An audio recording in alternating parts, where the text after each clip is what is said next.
Bonjour. Bonjour, hello. SEO Conspiracy is here with the legend himself, Mr. Dixon Jones. Mr. Laurent Borelli. Yeah. And we changed because for those who didn't notice, we are batch recording this. Don't give away the secrets, Laurent. In fact, we don't wash and we don't change clothes. That's right. That's exactly right. Yeah. Okay. We spent 7 weeks with the same T-shirt. Okay, so today, big question. A question that might seem obvious to many, but to even more people, it's not that obvious. Is Google still using PageRank? Because we don't see the question, isn't it? It's a good question. Yeah. It's is PageRank dead? Is the big, the big debate in SEO. So Google still uses a form of PageRank. John Mueller says so. Google Gary says so. But it's not quite the same as the original maths. So I think what happened, and I'm just a guy. I'm just this guy. I could be wrong, but certainly there are tweets. I was doing a lot of presentations on PageRank up until a year ago, and understanding the maths is a basic. Every SEO should, whether they're using it or not. Understanding the PageRank algorithm really stops you from falling into the trap of thinking, I can just do this on my website and I'll get to number one. You realize that it's not all in your domain to be able to deal with. But the original PageRank formula had a problem in that in order to work out it was an iterative formula. So in order for it to work out the next value of the PageRank for any given page, it had to go through and do maths on every single page in the index, which when there's only a few billion pages in the index, is fine. But it very quickly ended up taking, a best part of a month to do the maths. And we know this because, Majestic was trying to do something similar, different maths, but something similar. And it took about it takes, up to a month to do that. And that's how the Google Dance happened. They'd done all the maths, and then Google Dance back in the pre-Florida days. Every SEO that was around then just waited for that, as we've said before. But the problem was, as the web got bigger, they couldn't do it that way. So they had to change the maths, and so they had to do a way of generating PageRank, which was not exactly the same as the original formula, but was as close as damn it that they were kind of iteratively updating PageRank as they were going through the system. And then all of a sudden the monthly dance stopped and things became a lot harder to follow. But they still call that the PageRank maths. So every page on the internet in Google's back end has a PageRank value. It's not a little green number between 1 and 10 anymore, but it's a number. And the interesting thing there is that all of the other algorithms, I think, that they may use can call upon that PageRank that PageRank number to help inform the rest of the algorithms. So I think absolutely PageRank is still being used, not quite in the form that it was before. But what do you think? Have I got that about right? No. I agree 100%. We'll go Be careful agreeing with me 100%. No, I mean, even 50%. Again, also, I'm just a guy. In my opinion, from while you were talking, I was thinking about first, the PageRank is the most heavy calculation layer within Google, from what I understand. It's and there's a direct consequence into even the electricity bill, right? And like you said, now, do they even need to refresh the PageRank as much as they did before? Do they even need to use the formula? I don't think so. I think the fact is that Google works. It works fine. It's the best search engine. So we gotta ask a question. Do they really need to break everything? No more PageRank, no more backlinks, no more, because next to the PageRank question, there is the question, is Google still going to use backlinks? Are they gonna become like a semantic search engine? Semantic in the sense, will they? Possibly that. I mean, certainly they are moving towards this, this semantic approach, and this semantic approach, I guess, doesn't need. It only needs confidence that when it's drawing information from a web page, from a bit of a web page, that information is likely to be true, which isn't an easy task, I suppose. But the knowledge graph doesn't need PageRank, does it? So I guess there is a move towards a different way of building up a knowledge and presenting it to the user.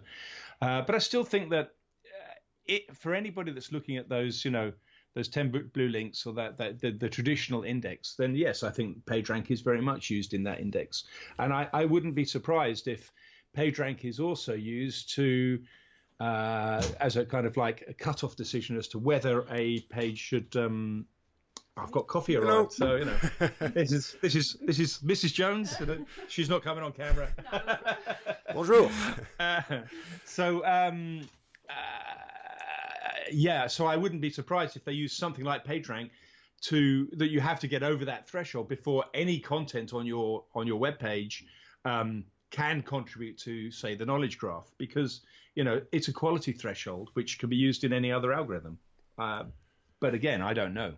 And it makes sense. I mean, PageRank does make sense. It's what made the difference, because if we go back in the days, pre-Google, pre-PageRank, so it was huge. And let's talk 1 second about, we mentioned it before, but it's never enough, about the fact that we saw the regular PageRank in the Google Toolbar, the little green thing, between 1 and 10, but that translates to the citation flow in Majestic. But then there's also the Topical PageRank, which most people didn't know about because it was invisible, but I think it was back in the Florida days, right? I think the Florida update was about the Topical PageRank. So I don't know whether they took Topical PageRank starting in Florida or not, but absolutely Topical PageRank. I forgot it was caffeine, or no, not caffeine. Oh, whatever. I mean, it's for me, caffeine meant that they didn't have to do any kind of Google Dancer stuff, and their infrastructure improved, and they were able to do things on the fly. But yeah, the move towards Topical PageRank, I think, is very significant and well underplayed by the SEOs, because it wasn't talked about until a long time after it was already part of the system, because Majestic had got Topical TrustFlow, and I think our logic for creating a Topical TrustFlow system was clever at Majestic, absolutely clever. I don't know whether it's the same way that Google, developed their idea of topics, but I wouldn't be surprised if there was an overlap in ideas. But we don't know their ideas. But what we do know is that trying to score a web page just with one metric called PageRank doesn't give it context. So of course Google needs context associated with that. So when you say, right, Bill Gates is really famous for operating systems and philanthropy, and is not influential for music or football, then you can't give somebody a score without that context. And so it makes sense for content to have context as well, or topicality. And I think this is even before the semantic web came on, and schema came on to try and create topics and things. But absolutely, I think that Topical PageRank is the bit that was never really shared with the audience, us as SEOs, but was really, really important. And I don't think it matters if the citation flow is exactly like the modern PageRank formula and the topical TrustFlow exactly like the topical PageRank formula, because they are just indicators of, are you going towards a good direction or not? And I've been monitoring keywords for years, and I see some very highly competitive keywords today. If you look at the column of the Topical TrustFlow, they are all aligned on the same same what I call smell, right? I think the methodology and possibly even the data sources were very, very similar in the way that was done. I mean, TrustFlow remains the best metric I can see to sit there and say, right, cool, Topical TrustFlow is an incredibly interesting metric to sit there and say, right, yeah, this page should only rank in this kind of context. Let's remind everyone, because that's also something that I hear often. Majestic does not crawl the website. It's only about links. It doesn't crawl the search engine results. It does crawl the website, but it doesn't keep the content that's on the page. It just keeps the link information. So it keeps snippets of data now. Actually, no, but for the Topical TrustFlow, it's all about the smell of the backlinks. It is, it is absolutely about. Let me rephrase it. It's a very French translation, isn't it? Yeah, sorry, but what I wanted to say is when you look at that score, when you look at the footprint of that smell, it's all about backlinks. It's not about your content. No, it's not. It's but of course your content will influence somebody else's. If you're assuming you're linking on that site to something else, it will influence somebody else's content. Yeah, so it's all about who's linking to you and in what context. Yeah, absolutely, and what they're about. Yeah. I have an example to illustrate. I have a client in jewelry, right? Very expensive, like $75,000 earrings and stuff. Yeah. And they made a partnership with a very high-end, luxurious car, the Italian red car, right? So when you look at the backlinks profile, they paid 200,000 euros just to be able to have a partnership. But they are tagged automotive. Their backlink profile smells like cars because that partnership is so powerful compared to all the other links they could gather. Yeah. So I don't know whether that's. I mean, clearly I can see why Majestic's done that, because Majestic's seen links from car sites. I don't know whether Google is clever enough to get through that, but it does happen a fair amount because a lot of brands will use football clubs to sponsor. Will sponsor football clubs and then get a lot of links from from First Division, Premier Division football clubs or NFL leagues or clubs or whatever, and those links will heavily influence and change their thing to sport. It's great if they're Nike or Adidas, that's not a problem, but if they're trying to sell soap or a financial product, then maybe not so great. But I guess there's got to be links out of context still aren't necessarily bad links, but I think that sometimes you are associated. If you're going to get sponsored by get a football club and sponsor a football club, you are going to be more associated with that brand and that football, and presumably your brand has decided that that's a good fit. So yeah, but it will change your meaning for sure. Well, again, it all depends on what is the environment, what keywords are you targeting, because most of the keywords right now you can rank with a backlink with a backlink profile that's not so defined. But like I said just before, I'm starting to see keywords where if you don't have the right smell as far as backlinks, your content could be fine, but the backlinks miss the spot.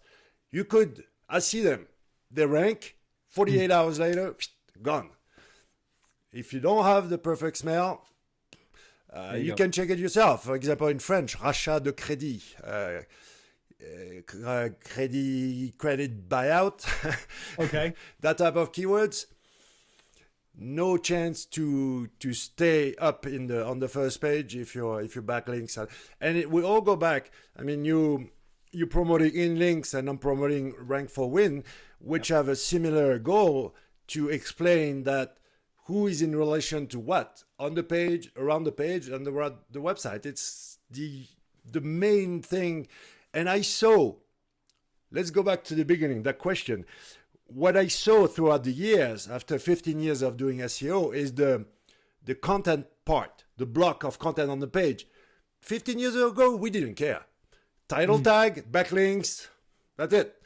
And now we see that the content part takes a lot more importance in the algorithm, and to have quality content is not long content, but just semantically sound content. We go back to that mystery word game. If you don't know, just watch the previous podcast.